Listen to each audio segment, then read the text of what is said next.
Boa noite. Para quem não me conhece, eu me chamo Carlos Adriano, sou tecnólogo em radiologia, pós-graduando em medicina nuclear e radioterapia.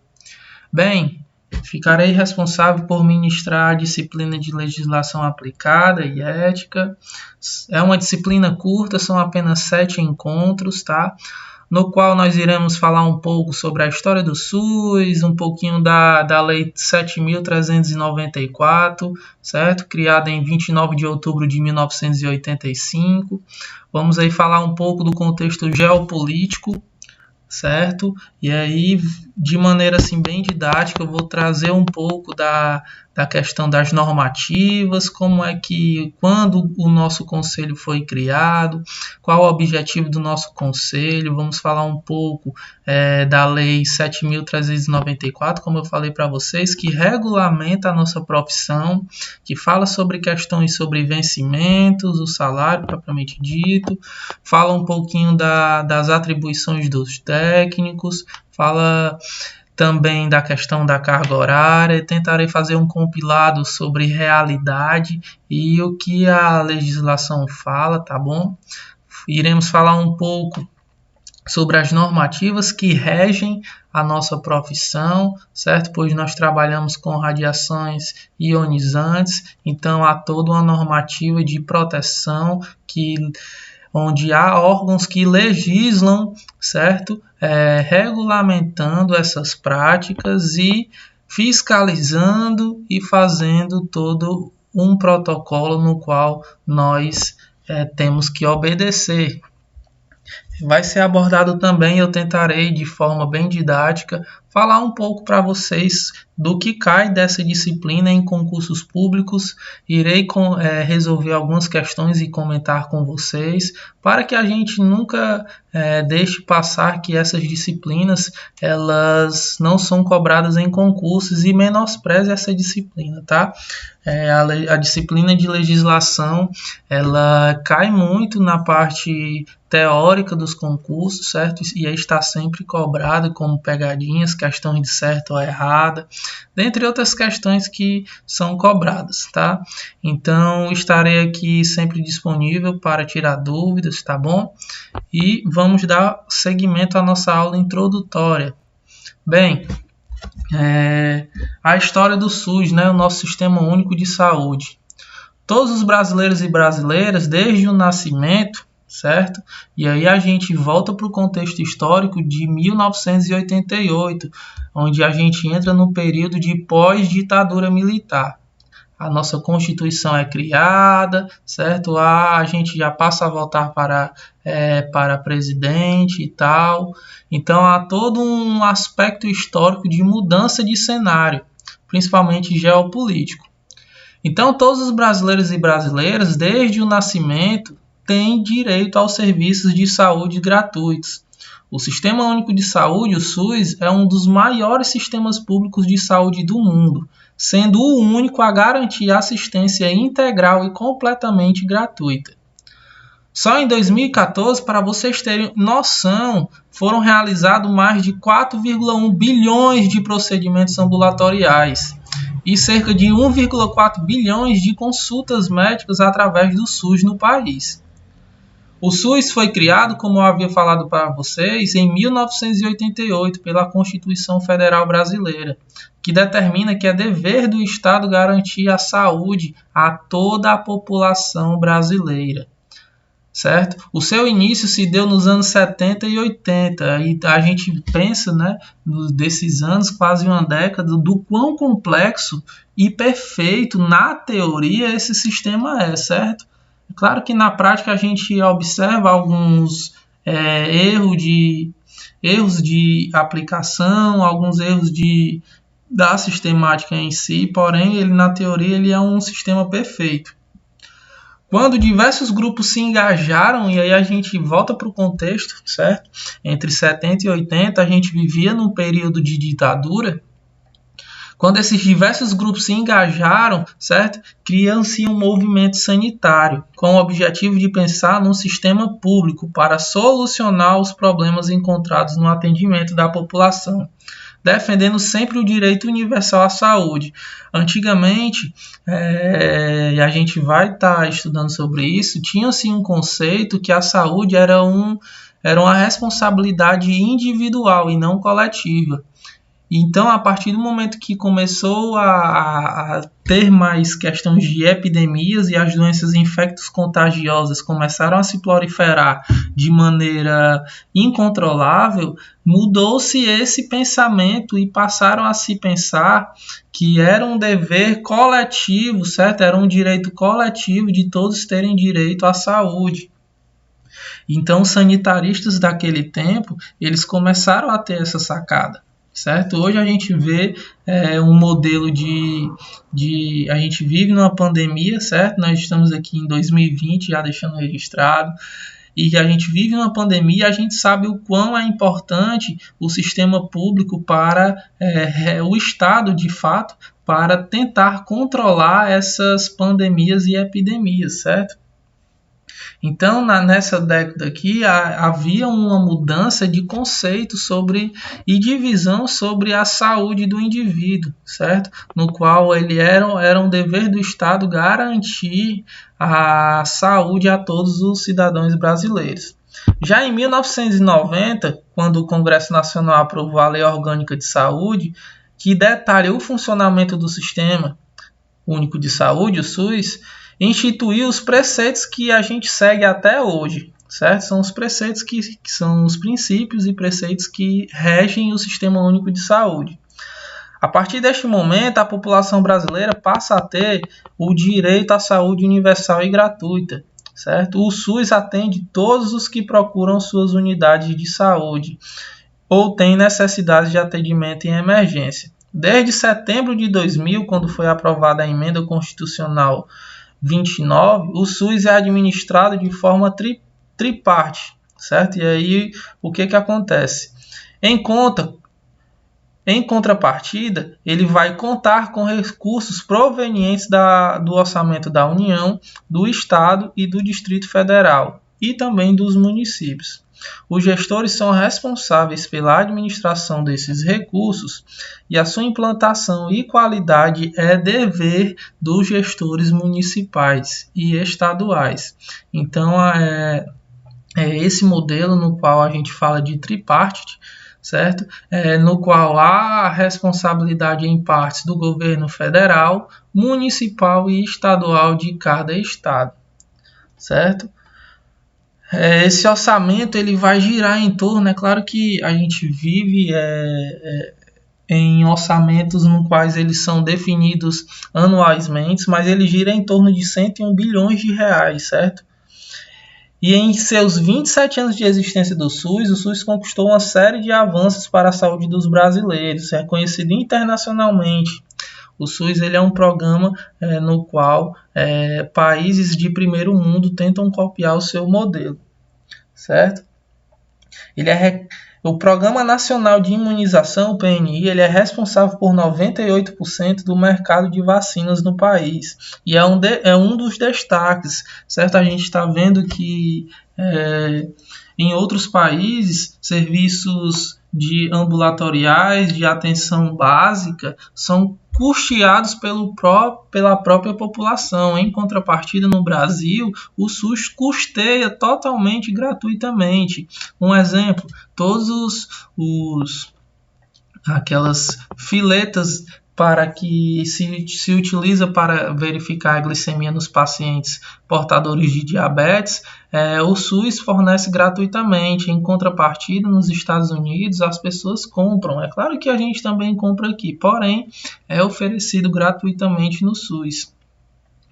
O Brasil garante à população acesso gratuito a todas as vacinas recomendadas pela Organização Mundial de Saúde e disponibiliza 17 vacinas para combater as mais de 20 doenças em diversas faixas etárias na rede pública.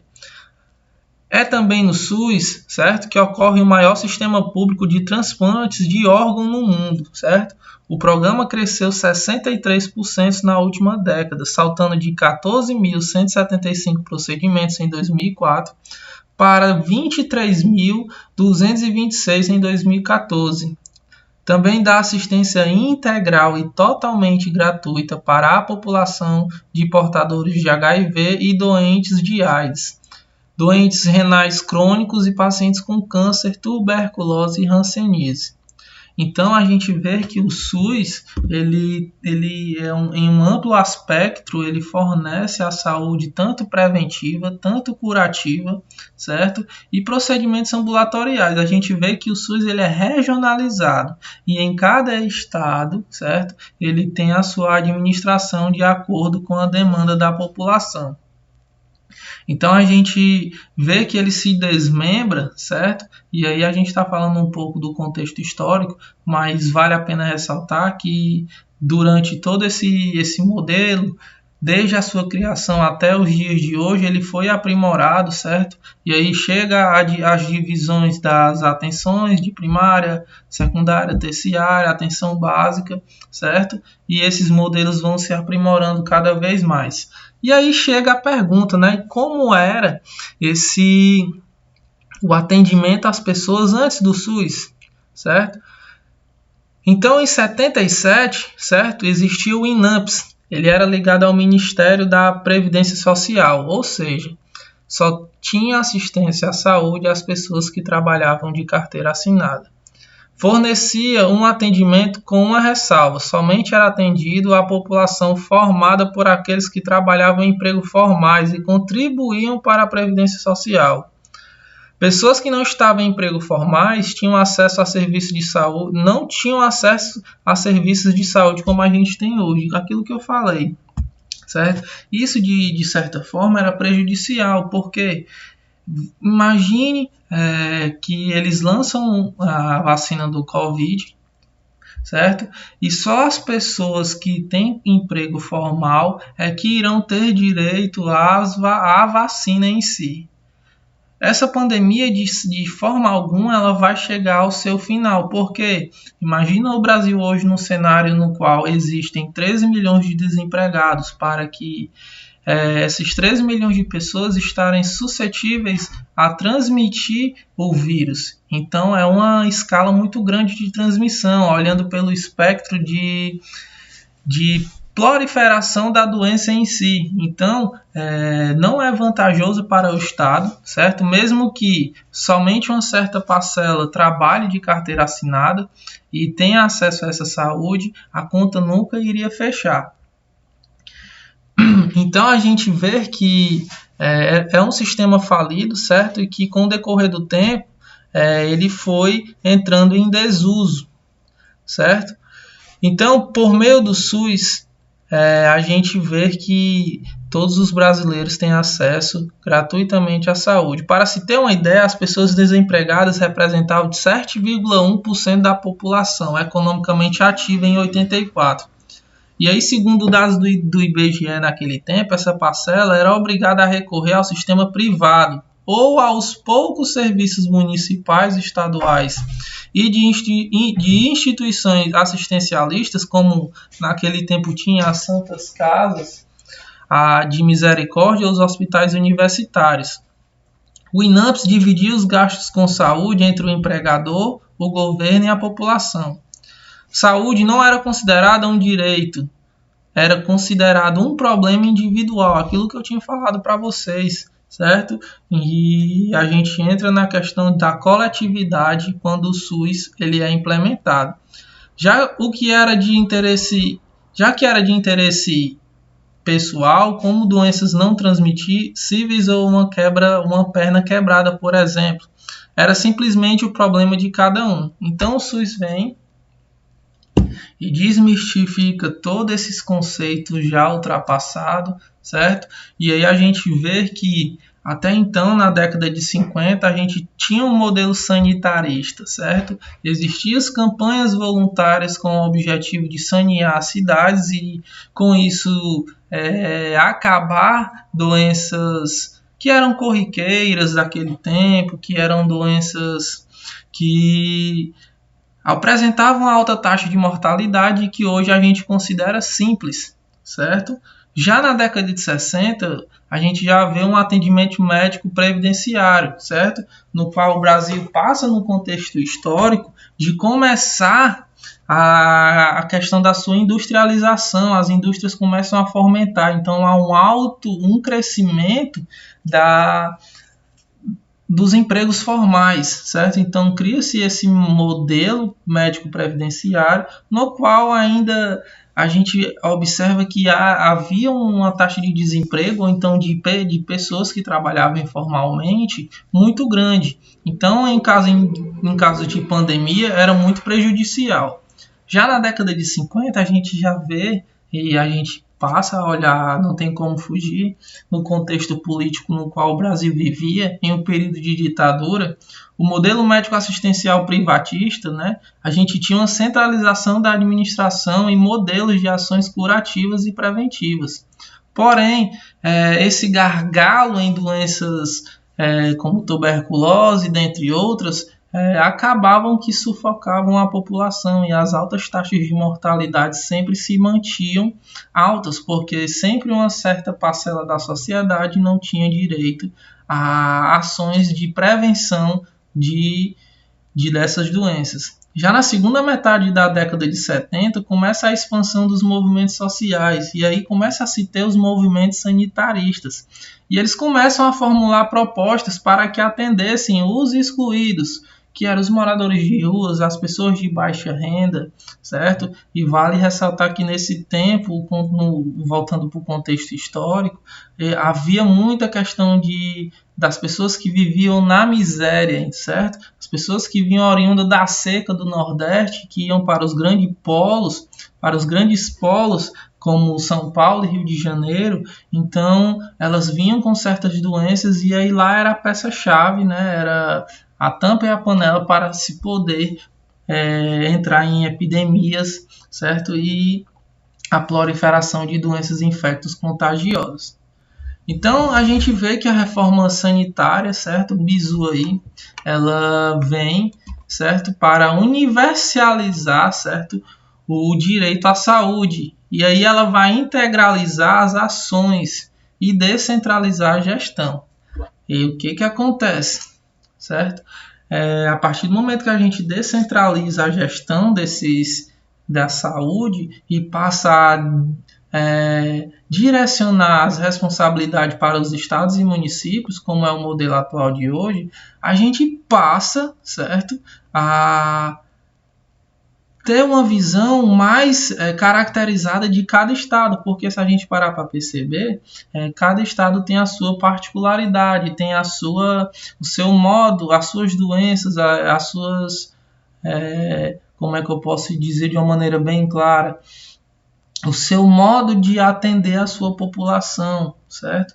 Então a gente vê que a partir do momento que as reformas sanitárias vêm, né, já na década, já beirando os anos 80, ele passa a promover a participação e o controle social, certo? Dando e integrando a universalidade do direito à saúde. E aí a gente chega, certo, nos anos 80, e aí já passa a ter uma visão mais descentralizada desse serviço, certo? E aí a gente passa a lembrar aqui que nós estamos no contexto histórico do pré-SUS, tá? Onde começam a criar conferências nacionais de saúde, certo? Com o objetivo de criar um programa nacional de serviços básicos. E aí passa a nascer a atenção básica, certo? Com serviços de prevenção. A gente para analisar em países de primeiro mundo, a atenção básica ela é muito grande. E uma atenção básica fortificada diminui a demanda para uma atenção secundária. Porque imagina comigo, um paciente que tem diabetes e ele faz o seu tratamento de forma correta, ele é acompanhado na atenção básica de forma correta, com certeza esse paciente não vai ter um pé infeccionado, ele vai ter o tratamento, vai fazer tudo bem direitinho, porque imagina comigo, ele não faz o tratamento, não é acompanhado na atenção básica, ele corta o pé dele. Como a diabetes dele está descompensada, com certeza ele tem alta probabilidade de se tornar um pé diabético. e, consequentemente, ele se torna, a partir de então, quando esse pé necrosa, quando esse pé entra em um aspecto muito grave, ele se torna um paciente da atenção até secundária, entra em procedimentos cirúrgicos, dentre outros. Então, a gente vê que numa demanda crescente dessa é quando um serviço não está funcionando de forma adequada. Então, por falta de apoio político nesse tempo, certo? O Programa Nacional de Serviços Básicos de Saúde não foi implantado, certo? A gente vivia nesse tempo aí no período da ditadura e aí não foi, no contexto geopolítico, por falta de interesse dos políticos, não foi implantado. E aí, em 83 já começam a criar ações integradas de saúde tentando solucionar essa crise previdenciária, porque eles já começavam a perceber que não adiantava uma parcela da população ter atenção à saúde, ter acesso à saúde, enquanto que a outra não tinha, porque as doenças iriam continuar sendo transmitidas e as epidemias iriam ser constantes. Então a gente vê que na 8ª Conferência Nacional de Saúde, certo, em 86, e a gente já vive num período pré-criação da Constituição Federal, que é vigente até hoje, a Constituição de 88, certo, vigorada pelo deputado federal, presidente da Casa, Ulisses Guimarães. Então a gente vê que o tema principal dessa conferência é que a saúde é a resultante das condições de alimentação, habitação, educação, renda, meio ambiente, trabalho, transporte, emprego, lazer, liberdade, acesso e posse de terra e serviços de saúde. Não tem como a gente falar de saúde sem falar da questão do saneamento básico, certo? Pois uma cidade que não é saneada, um bairro que não é saneado, aumenta muito os riscos de doenças infecto-contagiosas, certo? E aí, antes de tudo, o resultado das formas de organização social da produção, as quais podem gerar grandes desigualdades nos níveis de vida, certo? Então, os movimentos sanitaristas passam a se engajar de fato e começarem a desenhar um modelo de sistema de saúde no qual funcionaria, certo? E garantiria o acesso à saúde para todos os habitantes aí do Brasilzão. Então, nascendo junto com a Constituição Federal de 1988, no seu artigo 196, é criado o Sistema Único de Saúde, conhecido como SUS, certo? Onde, no seu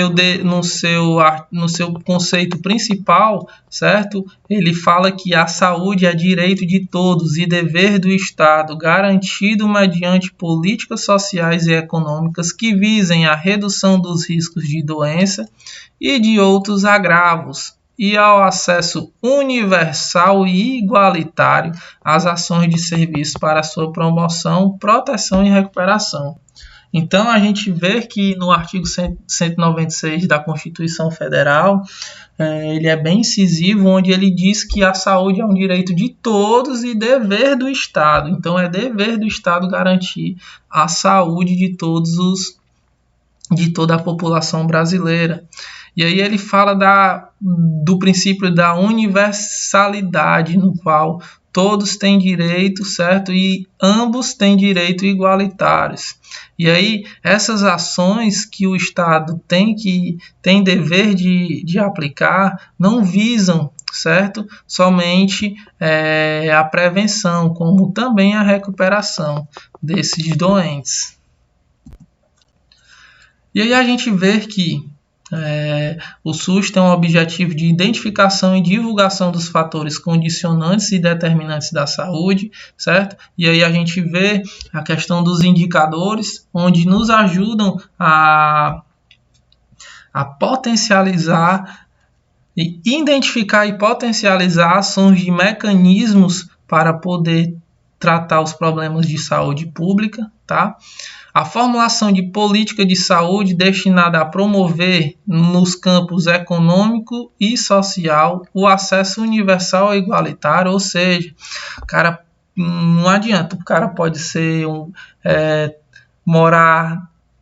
ter uma baixa renda como ter o rico, ambos vão ter direito à saúde, a acesso ao atendimento no Frotinha desse da vida, numa UPA, certo? No IJF. Então, o SUS ele garante a qualquer população desde o seu nascimento, certo? A qualquer cidadão brasileiro. A assistência às pessoas por intermédio de ações de promoção, proteção e recuperação à saúde, como a realização integrada das ações assistenciais e preventivas, certo? Então, a gente vê que o SUS ele trabalha muito, pelo menos na teoria, em questão de preventivas, porém, na prática, a gente vê que a atenção básica ela ainda está engatinhando. Houve melhorias? Positivo, porém ela ainda precisa melhorar muito, porque, como eu havia falado anteriormente, um sistema único com ações preventivas eficazes, certo? A recuperação, as ações assistenciais de recuperação cai muito a demandas, né? Que são os pacientes que são acometidos por doenças graves que poderiam ser prevenidas, certo? E aí tem a questão das políticas públicas de conscientização e não parte 100%, não parte 100% do Estado, e sim também das pessoas se conscientizarem e aderirem às campanhas de prevenção de doenças como hipertensão, questão do tabagismo, certo? Então o SUS ele trabalha também com a política de conscientização. A gente vê as campanhas de saúde aí, falando da questão do quanto o tabagismo faz mal, do quanto certos estilos de vida são prejudiciais e proporcionam, certo, um maior fator de risco para que esses pacientes venham a necessitar de assistência médica. Então, os princípios e diretrizes do SUS estão na Constituição Federal, certo? Como a gente pode estar visualizando no livro da Constituição Federal. Na internet existem fontes que falam só do artigo 196, em específico fala somente do SUS, certo? Como eu havia falado. Eles são regulamentados e reafirmados no capítulo 2, no artigo 7 da Lei 8.080 de 1990, certo? No qual o artigo 7 ele fala o quê? Que as ações e serviços públicos de saúde e os serviços privados contratados ou conveniados que integram o Sistema Único de Saúde são desenvolvidos de acordo com as diretrizes previstas no artigo 198 da Constituição Federal, obedecendo ainda os seguintes princípios. Prestem atenção. A universalidade de acesso aos serviços de saúde em todos os níveis de assistência, tá? Então, um atento aí bastante interessante, no qual um paciente chega em um perigo eminente de morte, certo? E a unidade mais próxima é uma unidade privada, certo? Conveniada, não importa, eles não podem negar socorro a esse paciente. Eles têm a obrigação de tirar aquele paciente da urgência, do risco eminente de morte e estabilizar ele, e aí sim, se ele não tiver plano de saúde, enviar para o SUS, certo? Então o princípio da universalidade ele enfatiza bastante isso, certo? No qual o ponto 2 também fala da integralidade de assistência, entendida como um conjunto articulado e contínuo das ações e serviços preventivos e curativos, ou seja eles individuais e coletivos. E aí eles exigem, certo, para cada caso em todos os níveis de complexibilidade do sistema. E aí vocês vão lembrar lá do sistema, certo? Primário, secundário e terciário, certo? Um exemplo de setor terciário, o próprio IJF, certo? Ele cuida dos casos mais complexos, como a gente pode ver, tem a ala dos queimados, tá? Os Frotinhas já é uma atenção secundária, já cuida dos casos menos complexos, mas realiza cirurgias de trauma, atendem os pacientes baleados, certo? E por aí vai. O ponto 3 fala da preservação da autonomia das pessoas na defesa de sua integridade física e moral. o princípio da igualdade, da assistência à saúde sem preconceitos ou privilégios a qualquer espécie, do direito à informação às pessoas assistidas sobre a sua saúde, ou seja, o SUS precisa fazer as campanhas de políticas públicas, no qual a gente fala sobre as doenças, fala dos principais, do que faz mal, dos estilos de vida que levam à predisposição de certas doenças, certo? Então, fazem alusão ao ponto 5 dos princípios do SUS, que é o direito à informação, da divulgação de informações quanto ao potencial dos serviços de saúde, certo? A utilização da epidemiologia para o estabelecimento de prioridades, a alocação de recursos e a orientação pragmática, certo? E, com certeza, certo, a participação da comunidade no que se diz respeito, onde eles são os atores principais e é o principal objetivo, tá? Então, é um detalhe interessante que a gente precisa ter atento aqui, que é comum os princípios do SUS serem cobrados em provas, certo? Muitos certames utilizam em questões a divisão teórica dos princípios, onde nós temos o doutrinário, que é os princípios da universalidade, integralidade e equidade, e os organizativos, certo? Que são todos os outros que constam no artigo 7 desta lei.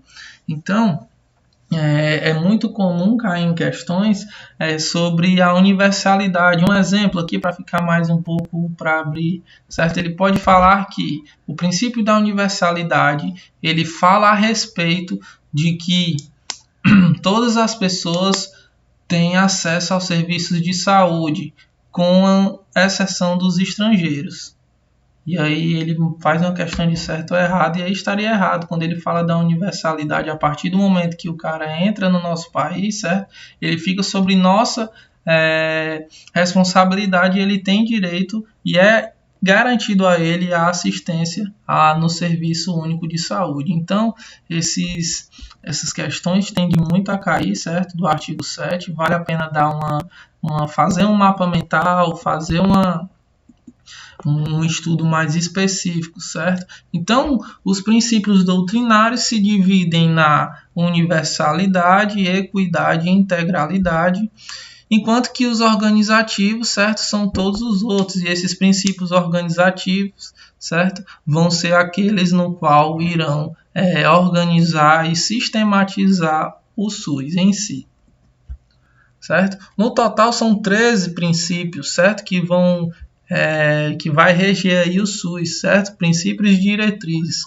E aí a gente vai focar aqui nos mais importantes, certo? E aí vale a pena a gente ressaltar, certo? E aí eu vou falar um pouco hoje sobre a universalidade e na próxima aula a gente vai dar continuidade. Então é um princípio finalístico, certo? Ou seja, é um ideal a ser alcançado, indicando, portanto, uma das características do sistema que se pretende construir e um caminho para a sua construção. Presta atenção.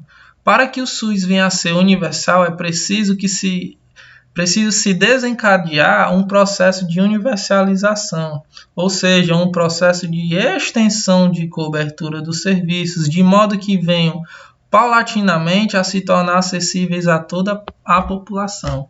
Então é necessário que se crie hospitais, se crie UPAs, e aí a gente tem um hospital macro que atende uma determinada região e tem, no caso aqui, as UPAs, onde elas são, em cada bairro vai existir uma lá, né? Então, o SUS, ele sistematiza todo essa árvore de serviços, certo? Nos quais eles vão garantir o princípio da universalidade, garantindo, certo, o acesso à saúde a toda a população, certo? Então, o ponto-chave aqui para o princípio da universalidade é justamente o acesso à saúde para todos os cidadãos, certo? Então, em um concurso, se for cobrado falando a finalidade do princípio, falando qualquer outra coisa que não seja a garantia do acesso à saúde para todos os cidadãos é uma afirmativa incorreta. E essa ressalva é bastante interessante, certo? E aí o que fala, certo? A noção da integralidade diz respeito ao leque de ações possíveis para a promoção da saúde. E aí a gente vê que vai trabalhar pautado na prevenção de riscos e agravos e na assistência aos doentes, implicando a sistematização do conjunto dessas práticas, que vêm sendo desenvolvidas para o enfrentamento dos problemas e o atendimento da necessidade à saúde, certo? Um atento bastante interessante.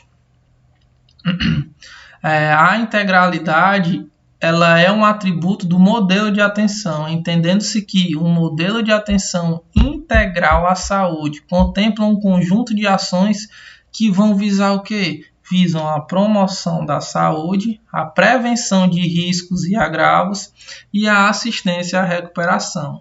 Ou seja, é um modelo integral, portanto, é aquele que se dispõe de estabelecimentos e unidades de prestação de serviço, certo? Com o pessoal capacitado e recursos necessários. Então, a integralidade ela fala a respeito, certo?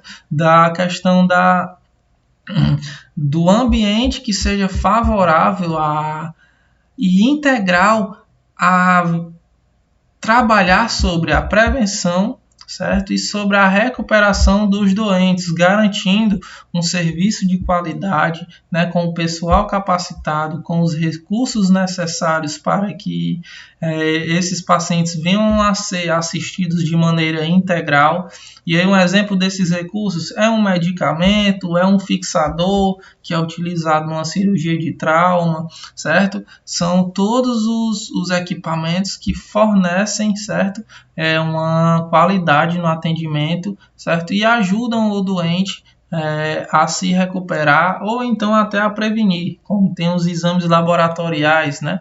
No qual a gente faz exames para verificar se a saúde do indivíduo está em perfeito estado ou não. Então o SUS ele possui vários princípios, certo? E aí dando uma revisada no que foi visto até agora, certo?